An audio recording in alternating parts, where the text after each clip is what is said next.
Welcome back to another Alliance Store video. We have Spidey Knight 2099, Kingpin, and CGR band. We are going up against PBT, and this is the fourth war of the season. This war is a little different. I had some family personal matters to take care of this day, so it made planning a little difficult for me. I'm taking my fights after the boss is down, which is not actually normal.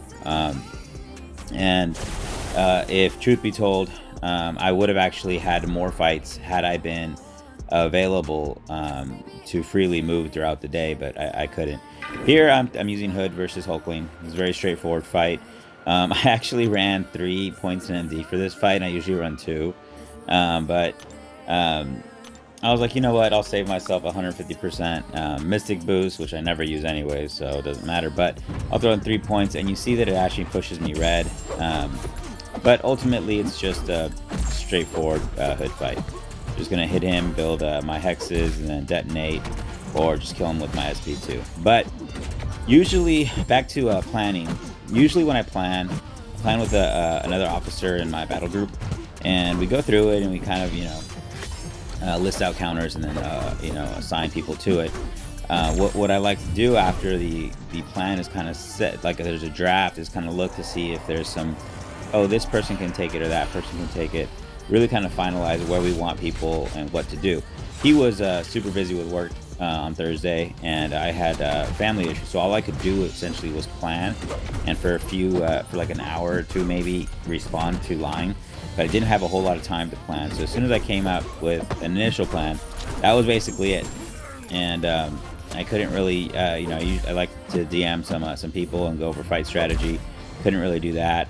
And I was supposed to take a couple shared fights, but I couldn't do that. So obviously there was an alternative assignment assigned as well. But we had a rough war, needless to say, so I feel bad because I wasn't, available like I usually am. But, it's all right. But this Hood fight was pretty straightforward. Just basically hit Hulkling. The global is down, so my staggers will work. And then I have a Tuma here. Since I am bringing Wags, I did place a Wags for more damage on that first fight because I only have 4 fights this war. And I'm going to use a Wags here on a Tuma, and it'll give me persistent charges back to use Wags on my last 2 fights. But here, I'm running 100% boost because I'm going to be taking an I-Bomb with Professor X, and I don't have any charges on him, and I do want to SP3 spam that. So I'm running max recoil just for more damage. This is my only Wags actual fight.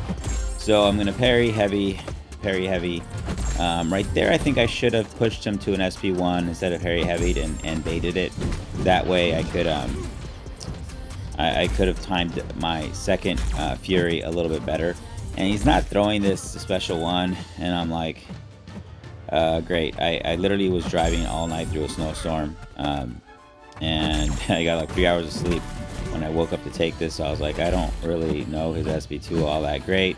I don't want to push him to an SP2, so let's not do that. And here he gets stingy again, and I'm like, one more block hit and he's going to do it. But I don't want to lose the battle of spacing, so I'm like, just throw it. Just throw it, and I'll just block it. And thankfully, I blocked I dex the first part and blocked the rest. And now we're moving. Now I got a, mutant boost. I only have 1 prowess, though, but I throw it. Boom, lose a bunch in recoil, which is fine. I'm going to throw another SB2, and he is dead. So, 76k SB2 right there. That's perfect. So, the next fight I have is Immortal Abomination on Path 5, Ebb and Flow Intercept.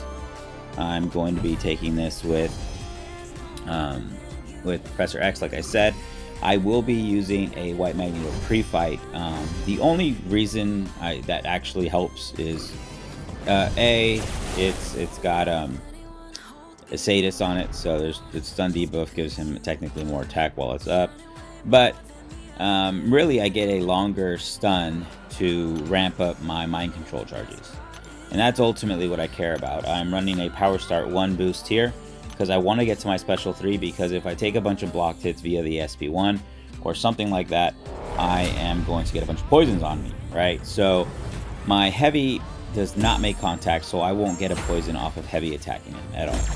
So it's just when, if I take blocked hits and that hit counter that he has, that's really what's going to kind of skyrocket everything, right? So, and obviously if he gets into his aura, that's going to make things a lot more complicated. So here, I'm like, okay, just bait out this SB1. I'm going to heavy counter it, and I'm almost at 100 charges. So I get 1 poison on me there from the block, you see, and I'm at 100 charges now. I'm like, okay, all I really want to do now is I want to bait this SB1, and I'm going to heavy intercept in for the Fury.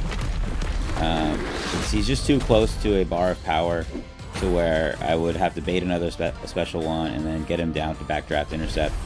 But ultimately I got the Fury, and now it's just an SB3 spam, so easy peasy. Professor X doesn't seem like a good Immortal Abomination counter, but you only get poisoned off of hits that contact, and only his first medium makes contact, so the rest of his hits actually don't.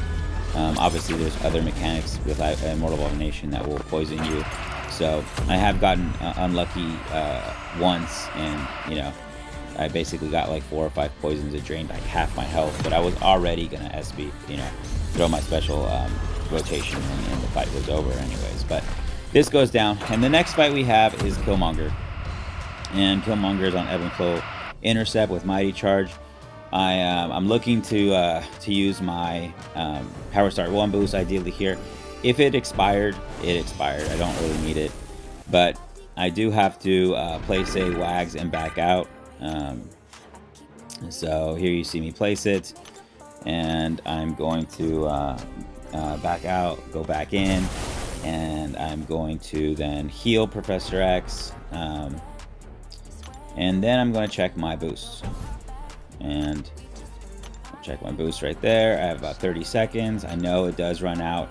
If it runs out while it's loading, then I'm screwed. So I am kind of looking at that, but as long as I don't get the infinite loading screen of death, I should be fine. And it's just parry heavy. You see that long passive stun really lets me hold it and ramp up my charges. After 3 heavies, I'm already at 55. 4 heavies, I'm at 75, and I'm like, all right, perfect. If I can push him to an SB2, I'll be at 100. I'll bait this. I blocked the first part because I just, I don't want to take any chances. And here I'm going to get the intercept. I'm going to parry and heavy into my SB3, and that's it. So short war for me. Like I said, we did have some problems in my battle group, so we're looking to clean that up. We it just takes communication and really kind of identifying what goes right and what goes wrong in war. And ultimately it's things will go wrong inevitably, and you just try to prepare for those and then learn from them. We have a saying in our battle group that says win or learn. We don't lose, we just learn from it and do better. So that was the end of the war. I was the last one to move my battle group, and you can see that Andrew, the king of puns, bad puns, he took an APOC with a Scorpion, APOC boss, and he got it down, and it was just like, it was just bad. He's always dropping these puns, and I just personally try to stay away from all these horrible puns or dad jokes, if you will, because it's just not how I roll. But Andrew, we can't stop this man. We can only hope to contain him with these horrible puns. But let's take a look at these final stats. And shout out to PWF. I just watched his war video.